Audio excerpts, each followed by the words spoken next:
Today, as we mentioned, we are talking about virtual versus in real life events, or URL versus IRL. And as we said, couldn't be a better time, but both in terms of all of the regulations and things that have been rapidly evolving around us, and of course the fact that fashion weeks are rapidly approaching. It's probably worth saying we're really talking about the event element of all of this today. We've also just had a very, very good but separate focus discussion, one of our roundtables on the next frontier of content, to which there's some really interesting crossover between them, but we wanted to sort of separate them out for these discussions. So we're going to hone in on that side of it more specifically next week, as we'll share a bit more about at the end of the chat today. Before we get any further, I would like to say that we are sponsored by the brilliant Klaviyo. Klaviyo is an e-commerce marketing company that is, it works for brands of all kinds and sizes. We know this is so relevant to lots of you watching today and to our audience on a regular basis. So from brands like Skinny Dip London to High Studios, they help brands with e-commerce growth, which is particularly integral at moments like this. They have everything from precision targeting to really fascinating insights, and they can offer you all of that with a free trial. Just go to klaviyo.com/fashmash, and that is spelled KLAVIYO.com/fashmash for your free trial today. So let's get started. How we always begin, we start with our inspiration and what is inspiring us at this very moment and since we last spoke. For me, Rachel, it is an article that I found in the New York Times that I have been sharing with ex-colleagues, with friends, with people in the industry. It is called Sweatpants Forever: How the Fashion Industry Collapsed. And it's got a very provocative title, which I love. And what it examines at length, it's a long read, is the effect of the pandemic on the fashion industry. But I think that the people that the writer speaks to have really, really strong points of view, which is what we need right now. One in particular, and I want to quote Scott Sternberg, the fashion designer. So he was once at Band of Outsiders, which was at New York Fashion Week. He commented, "It's such a little scam, Fashion Week. I love doing shows, but you get caught up in it. And then you can't stop, because if you stop, they're going to write about you. They're going to write about you stopping, and you're going to look like a failure. Or the stores will stop buying your stuff, and you don't really know why they're buying your stuff, but they're buying it. And you're not relevant anymore if you're not doing a show." It's made me analyze, it's made me reflect, and I think it's so relevant to the conversation today. Yeah, couldn't agree with you more. I absolutely love that quote specifically. It's so on point. And I think that story in general has been one that's really resonated. I've seen it being bounced around so much by people in the industry during all of this. So yeah, perfect one to reference. My inspiration is actually from the retail world today, and as usual has a bit of a sustainability slant. Hopefully lots of you saw Selfridges unveil its new Project Earth campaign a couple of weeks ago. That's a multi-year strategy. It's focused on all sorts of different things towards more sustainable practices, stuff like new materials, new business models, and also pushing for new consumer mindsets. So tons of really interesting things to explore within all of that. Lots of friends of FashMash are involved, which is really exciting. We've got the rental company Her. They have a pop-up within the store. Luxury restoration service, The Restory, are also there, and we've done lots of those guys over the years, so I'm really thrilled to see them in action. And also building off the back of our previous discussions that we've had about things like circularity, it's really amazing to see such a large but also influential business embracing this at scale. So super positive. Who knows with the new rules or the changing rules as to how quickly we're going to be rushing into stores right now, but you do feel so inclined, I can highly recommend going to check it out. I was doing something with them at the launch and was actually very lucky to be there before the store opened, so got a really good preview of it. But yes, very worth checking out. If you're not up for that, which is totally understandable, they also have a huge content program that's worth tuning into, which segues us very nicely to today, obviously talking about live events, Rosanna. Yeah. I mean, Rachel and I said this morning and last night, wow, this could not be more timely. Oh my And God. Rachel and I, we were texting just in the last 5 minutes about exactly what are the new rules. Although, in my opinion, the rules haven't really changed. It was always, I know. it was 6 outside and 2 households indoors, except now it is obviously legal. They have outlawed gatherings over 6, with a few minor exceptions like funerals and weddings, and that happens from Monday. London Fashion Week is due to kick off on Friday. Specifically at London Fashion Week, there were going to be 7 standalone physical shows and then 21 shows that combined the physical and the digital. Admittedly, any physical presentation, this wasn't going to be the grand scale of last year. It would have been small, but now it's looking like they will most likely be ruled out completely. Think of the production teams behind a show, think of the models, let alone the audience before we even get that far. And it's worth saying, Rachel and I we met through London Fashion Week. So this is a topic really close to our hearts. I was at the British Fashion Council in, oh God, so many years ago, probably 2008, 2009. Yeah, I'd say so. Yeah, and Rachel was at WGSN and she was writing a piece about the digital revolution at Fashion Week and how that was changing the way that brands showcase. This was the dawn of live streaming. And I remember watching the very first live stream and we all kind of had our fingers crossed at the BFC, will it work? It did. And so this is how we first came across each other. We were fashion fledglings at the time. And it's actually remarkable. I think at the time we all expected the digital revolution to really gather pace, for live streaming to revolutionize, to transform, for fashion film to come to the forefront. And actually, it hasn't taken that form, more of which later. Rachel and I were undeniably surprised to see the London Fashion Week schedule come out in its form, even though it was reduced. Even before today's news. Yeah, exactly. And it wasn't the reset we were expecting, was it, Rachel? No, exactly. I genuinely thought we would see the majority of the industry really thinking about things differently, not only from this season, but really from here on out. That's kind of, we've talked about this so much over the past 6 months, like this is an opportunity for a reset, but truthfully I think it's really been presented as a version of how can we get sort of around the restrictions and sort of do essentially things the way we always have, kind of do business as usual but just in a slightly tweaked way. And it's really disappointing. It's kind of, it feels a little bit like, let's still present a show, let's spend all that money, but maybe just do the audience part a little bit differently, and not actually thinking about things in a much bigger sense of like this huge system reset that we've talked about and really hoped for. Instead, just like, how can we get back to normal? How can we get back to the way things were? And obviously we've talked in so many of our discussions around that need for survival right now, and the sort of the tough position that so many businesses are in. So there is a balance there. But there's also a lot to be said for taking this as an opportunity for change and change for the better. And there's, pretty much maybe aside from the likes of LVMH, there is largely across the industry a consensus that fashion weeks as they are in terms of this system aren't particularly working. Obviously there are those that have said that they aren't going to do shows like they used to, certainly in terms of volume. Obviously you had that with Saint Laurent first, with Gucci, with Michael Kors, and they are sticking to that this season. But I'm not sure we're truly seeing this as a complete system reset otherwise across the industry. It's just a quick refresh and carry on. And that plays into the sustainability side of the conversation as well, which we're not really focusing on this evening, but it's a really important part to reference that, when we say about a reset, we really wanted to see fashion weeks. I particularly really want to see fashion weeks being about rethinking production and consumption at large, and that's not being addressed whatsoever. So it just still feels like we're not properly addressing, and this is something that came up quite a lot in our focus discussions, we're not addressing the why of fashion weeks enough whatsoever. So yeah, not what we hoped for.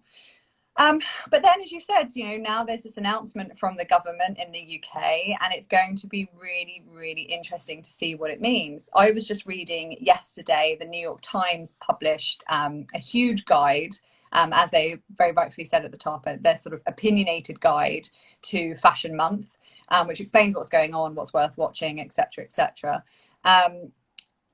I think it's going to be really interesting to see what of that now has to change in London. As you've said, there's so much of it that isn't going to be possible. If you can only have 6 people, then as you rightly pointed out, that even I think negates the idea of the salon appointments, because how can you only have 6 by the time you've got, what do you have, 2 team members, 2 models and 2 guests at a time or something? And even then you're talking about multiple different households, so actually that's not even strictly speaking allowed either. So I mean, to me it's just nuts to even try and attempt it right now, but I appreciate that so many are going to be so far along the line with their plans for it, as we're in such a short time away from it being the case, that I think we probably will see some actually attempting to do so. What I am really excited... Sorry, go on. Oh, no, I was just going to say, because one of our audience has commented that this is the worst news with just a week to go.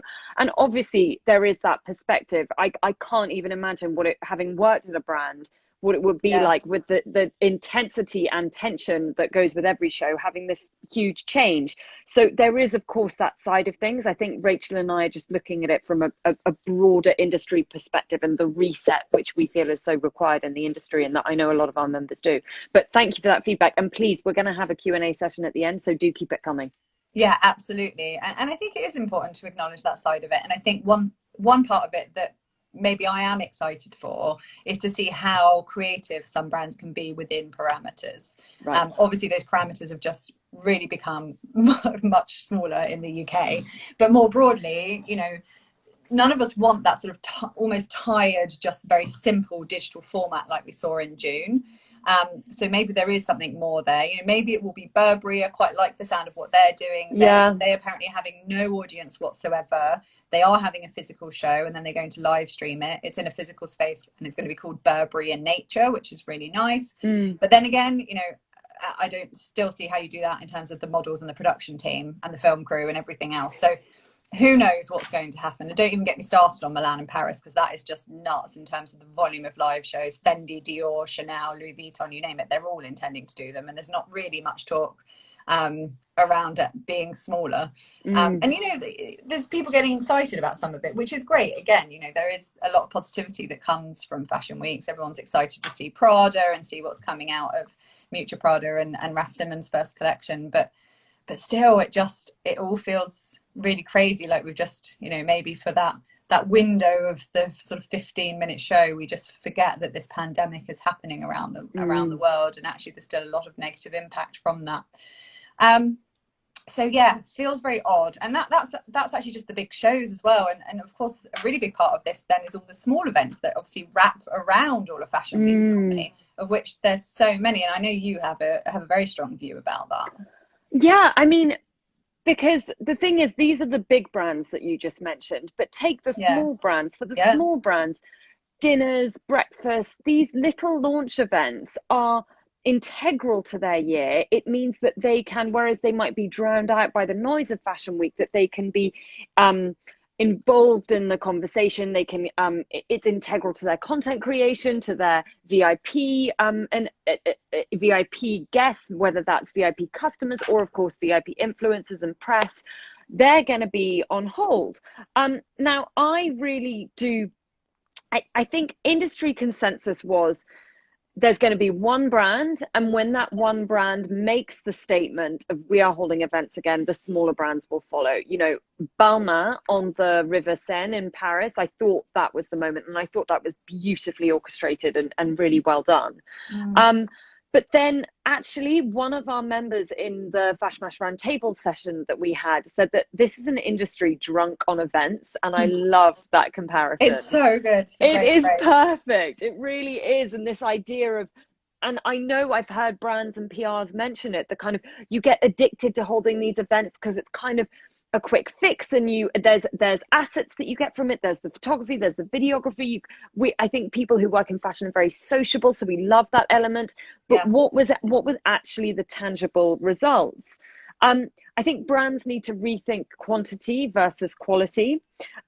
Personally, I had started to receive invitations this week to industry events, and that blew my mind because I had my birthday a week ago and I couldn't have more than 6 people in my garden. And I just thought to myself, why would I be going for dinner with 25 people I've probably never met? And then I put out a poll on Instagram stories. I love putting out polls. I think they are fascinating. And I had 800 people participate, and Wow. 80%, yeah, I think it's something people also were very passionate about. And Yeah. 80% said it was too much too soon, and they do not think the industry should be holding events again. And then Couldn't that agree was more. that was before the government advice came out. So I did that on Monday, and it reflects that. I think it also comes down to, is it appropriate to attend, particularly in the climate of cancel culture that we have Yeah. at the moment. Rachel was mentioning the Paris and Milan shows. So back in June, alongside Balmain on the Seine, there was the Etro show in Milan, and that actually got some bad press because people were watching the front row and seeing that masks weren't necessarily being worn, that social distancing wasn't being maintained, and it just came across as poor taste. So the alternative is digital.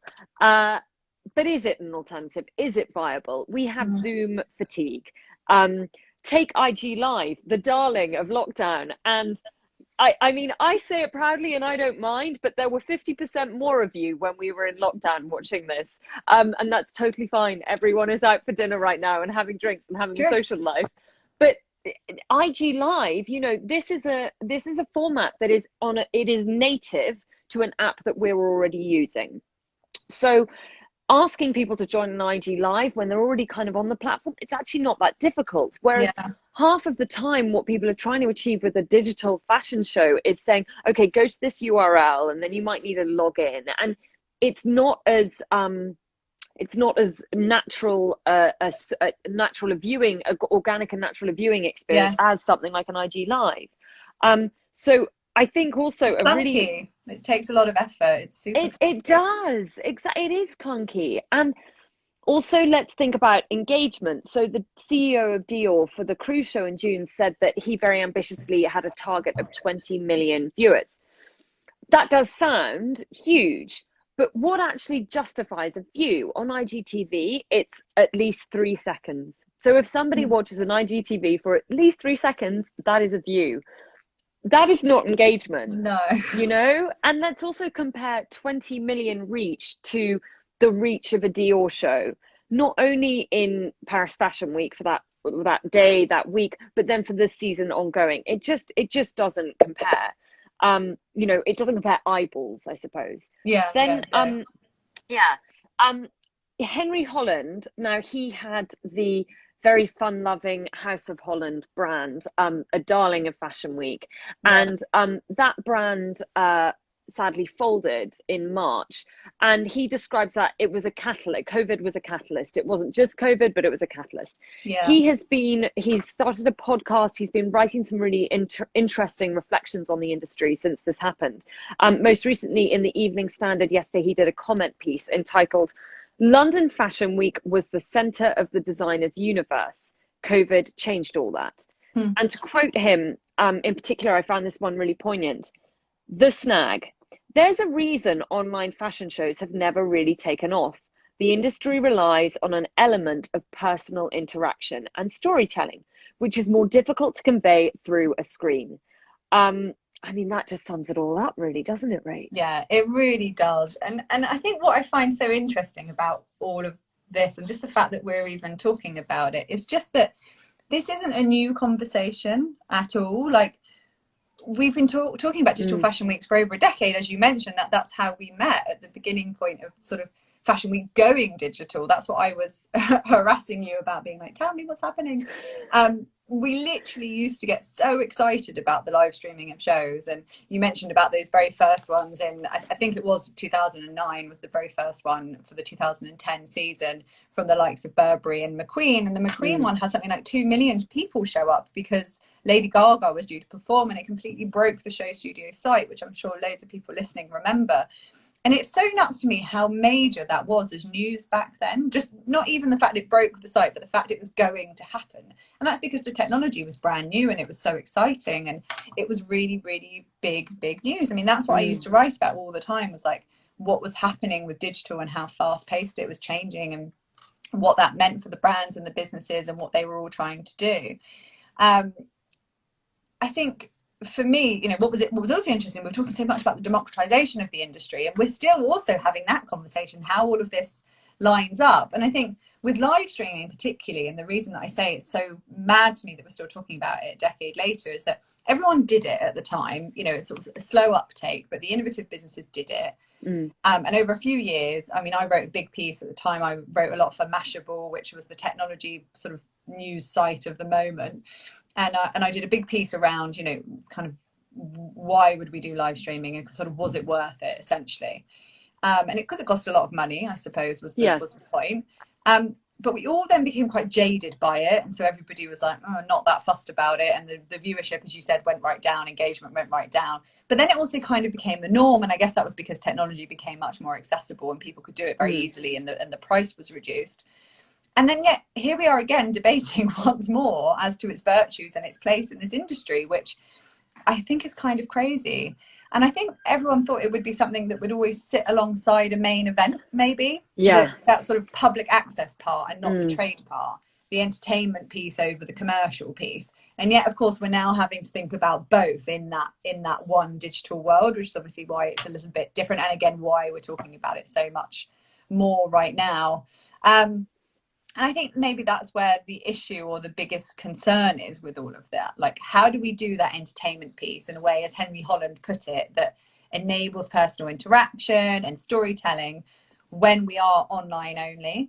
And how do we then facilitate the actual trade of it as well? How do we, you know, make journalists write about the clothes and not just the set or the experience? And how do we make buyers buy the collections when they're only viewing it online? And I guess also, like, how do you manage the resees and the showroom appointments and stuff like that on top, where actually most of the trade then happens, because all of that has kind of been negated too. And we've seen such a mess around that notion of see now, buy now as a concept over, I guess, like what, the last 5-6 years or so we've been talking about that. And no one has nailed it whatsoever. No. And it's so many tried, and then so many actually have fallen. It's fallen by the wayside. They've gone back to the old way. They've gone back. It's not really spoken about anymore. Yeah, which is really interesting that, yeah, it's just sort of become, actually maybe it's too complicated, or maybe it wasn't actually fundamentally something that was working from a strategic point of view. And maybe also it was that the sort of, from a tech perspective, it wasn't quite there. Or maybe it's just that we're just really old fashioned and traditional and we don't like change. I think it could be all of those things. I'm a Virgo, so I am that person. It's true. I know that as a fact. Really interesting. But you watched a panel with the business of fashion on all of this. Was it last week? Last week. And I mean, also, I just love listening to Tim Blanks and any of his reflections.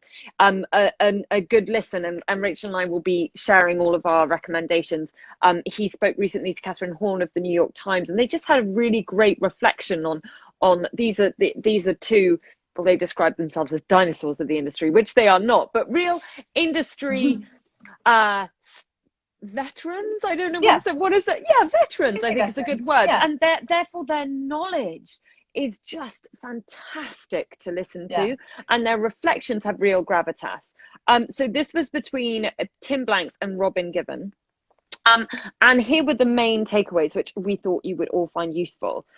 First of all, no one knows what is happening with the future of shows. And that was backed up when Rachel and I had this round table with everyone from PRs in the industry to those in-house at brands. And there's uncertainty throughout. Next, shows are about craftsmanship and creativity and should focus on the clothes.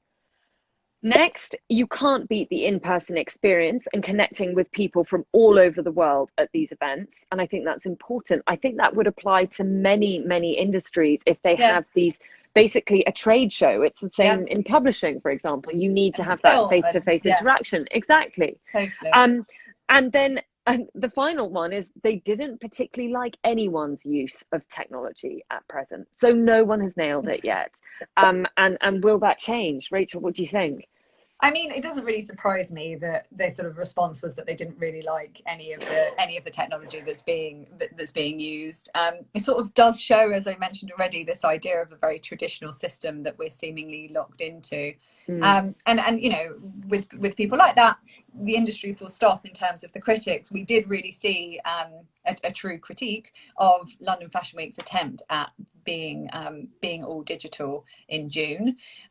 So I think, you know, that in itself says quite a lot. But I also think, you know, on the other side of it, there is a massive opportunity here for someone to own that digital and tech space, Yeah. again, as we've been talking about for the past decade. And I know, Rosanna, you've got some thoughts on that as well. But I think we need to think about, you know, can we get to a place where the critics do like it and embrace it? Or maybe it's not even really being, maybe it's that we don't need to think of it as being about for them, or indeed for the trade, or for the sort of more traditional part of the industry. And maybe it's about a much younger native digital audience anyway, in which case it you know, really does come from a different place in terms of its objectives. And that goes back to, as I said, are we doing entertainment, are we doing commercials, and sort of understanding the why of Fashion Week and why it exists. And obviously it's always been about marketing, but ultimately at the end of the day, we do know that these businesses need to get their product on the shop floor of the retailers. So lots of interesting thoughts around there. I think what I do find interesting, as I say, huge opportunity with digital and tech. And I think that there have been some really interesting explorations that have happened through all of the lockdown period, you know, before that as well, of course, but more and more happening. Matthew Drinkwater of the Fashion Innovation Agency, he was part of our Focus Roundtable, and he had some really incredible views, as he always does, about the virtues of new technologies like augmented and virtual realities and much, much more. And his team just worked on a project called The Fabric of Reality, for a London-based designer called Damara Ingles. I hope I've said that accurately. That was held during Helsinki Fashion Week, which was all digital. And it was an immersive installation that was made possible thanks to virtual reality. Matthew's obviously all for it. That's of course his job. That when he spoke about it to Vogue Business afterwards, I just really liked this quote. He said, "Creating in virtual reality allowed us to pull the audience through the screen into an entirely new era of experience and utterly dispel the myth that digital shows can never match the excitement and emotion of a physical one." I just love that because it came with such enthusiasm. Katie Barron of Forbes called it an immersive brand experience that was finally worth the hype. And Vogue Business in turn called Helsinki Fashion Week as a whole what an inspiring fashion week should look like. So super interesting that it did actually get this incredible response. And there was a lot of other commentary around it, sort of focused on how tech can be enhancing of tradition rather than just replacing the sort of traditional side of things. And we talked about that a lot during our focus discussion as well. You know, it's not about a replacement, it's about enhancement. Obviously at the moment, maybe there's an element that's about replacement, but indeed, I think there's just, you know, there's so much there's so much potential in all of this for the industry to grab hold of and think about new possibilities. We're going to talk a bit next week with our sort of discussion around content around things like virtual and digital garments as well, because obviously that comes into this a lot and was also part of Helsinki Fashion Week too. I think what I would like to see, and maybe we haven't really seen yet when I was reflecting on it earlier, is someone that's really able to do all of this and embrace the idea of community and connection that you get so much in real life. So not just about that, I guess it is that emotional piece, but not just about, you know, making you feel as if you're actually there or making you feel as if you're sat in the front row, but making it feel, I guess it's that it gives you something that you can feel. I think that's the point, you know, and that's the thing that I think is really, really hard. I think it's about feeling not just that you're there, but that you're having a shared experience with people. Yeah. I think for me, that's what's always really special about going to events. It's the other people that you're with. And I think that's really difficult to do as yet. I suppose, you know, within all of this, the technology is very nascent, as we know, but it's, you know, evolving all of the time. Obviously has come a really long way in the last 10 years that we've been talking about. And I think there just is opportunity here for experimentation. And I think if we could see one of the big brands grabbing hold of it, then that would really set the way, which would be really exciting. And I also kind of feel like, what have they got to lose right now? You know, they spend so much money on a traditional show, so why not throw it into something that's more innovative and different? And you know, if it's about getting PR headlines, it would massively achieve it currently. If it's about driving engagement, that's the goal with this as well. And hopefully it would still shift some product for them too, given that that's also the ultimate focus as well. So yeah, opportunity that's there and ripe for the picking, I think. For me now, it comes down to, if we're going to achieve what we need to achieve as an industry, which is this this brave new world of the digital revolution, which we've never quite achieved. We've never quite We've not got there. ourselves. We haven't got there, and which is crazy, isn't it? Surprising and shameful and all the rest of it. So we require bravery and we require budget. I think the idea of bravery is something that's being shared across our members and the discussions that we're having. The delay and the excuse, dare I say it, as is so often the way in this industry, it comes down to budget. The challenge of greater innovation presenting itself at any time, but especially currently when budgets are hugely restricted, it lies in budget, as always. None of this is a new conversation, though, rather one we've been having for over a decade. So the difference now is how much more advanced the tech is. I also feel there's less risk in any investment nowadays in innovation. This isn't, even though bravery is required, it isn't the brave new world that it once was. No, exactly. Yeah, and also at this moment in time, we are being forced to do things differently. So there isn't going to be the questioning around doing it because there isn't really any other option. Now is the time to invest, but is leadership ready? Who is going to take the risk? Who is going to usurp tradition? There are too many in a leadership position who are very comfortable with tradition, they're comfortable with the norm, and they don't want to change, they're reticent to deviate from it. I now have two things at the forefront of my mind and been thinking about them so much in the last week. First of all, our Pioneers interview with Dior Bediako. Oh, massively. The founder of Pepper Your Talk and the Junior Network. It's on our YouTube channel and it's linked in our Instagram bio if you would like to watch it. So the main topic was fashion's anti-racist future, but she is so connected with Generation Z through her work with the Junior Network and the community that she's built there herself. I was so inspired by what she was saying about them, their skills, their drive, and the fact that they are this force for change in the industry, and they are so unafraid of that. She mentioned how today's students are all fully capable of coding. They have the digital skills to transform the industry, and that's just natural to them. Talking of dinosaurs, every time I hear about them, I feel like one. Exactly. And then yesterday, Rachel and I had the brilliant experience of vetting the applicants for our Young Pioneers mentoring scheme, and we were just overwhelmed with the response and with the level and the caliber that came through, and in particular with their ambition for the industry. And one of the key questions was where do you see the industry, what's the future of it for you? And all of their responses were so invigorating and energizing to read. So Dior underlined, Dior Bediako that is, that too often this new generation, the ones that are applying for Young Pioneers, too often they are ignored. The industry's systematic hierarchy plays into this. Is it in these so-called juniors that we're going to find the innovative challenges that the traditionals have been so reticent to overcome? Are they going to be the ones who can master them? The mentality of the industry needs to change because the tools are there and they're ready, and actually they're easier than ever to use. And that was something that, again, Matthew Drinkwater was really underlining to us.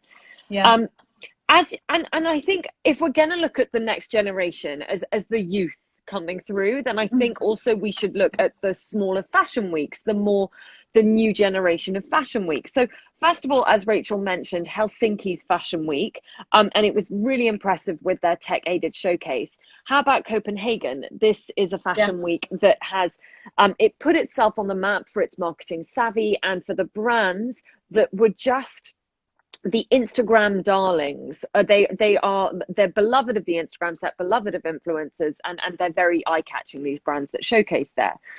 But last month, engagement and reach inevitably was down. And Vogue Business declared that it fizzled without influencers. And that's a direct quote. A fizzle. So this leads me perfectly into our next Instagram Live, which is going to take place on Tuesday. And it is examining the next frontier of content, which is just so linked to this whole conversation. And Rachel and I feel we couldn't really have one without the other. as a starting point, as I mentioned for Copenhagen Fashion Week, without influencers, without street style, and without all of the content that is generated through Fashion Week shows, where do marketeers stand? So save the date. It's on Tuesday. It's going to be a very good conversation. It really will. Well, on that note, I guess we can wrap for this evening, and yeah, get prepped for our conversation around the content side of things, specifically next Tuesday evening instead. Exactly. Looking forward to seeing everyone again then. Definitely. Thank you so much for joining, and thanks for having such a great conversation as ever, Rachel. Really enjoyable. Indeed, yeah, same to you. And one final thing, actually, which Rosanna, I will hand to you to do, is to say thank you to our sponsor. Thank you so much to our sponsor, Klaviyo. We couldn't do these conversations without you, and we very much appreciate it. So thank you, everyone, and see you on Tuesday. Yeah, thanks, everybody. See you soon. Bye. Bye.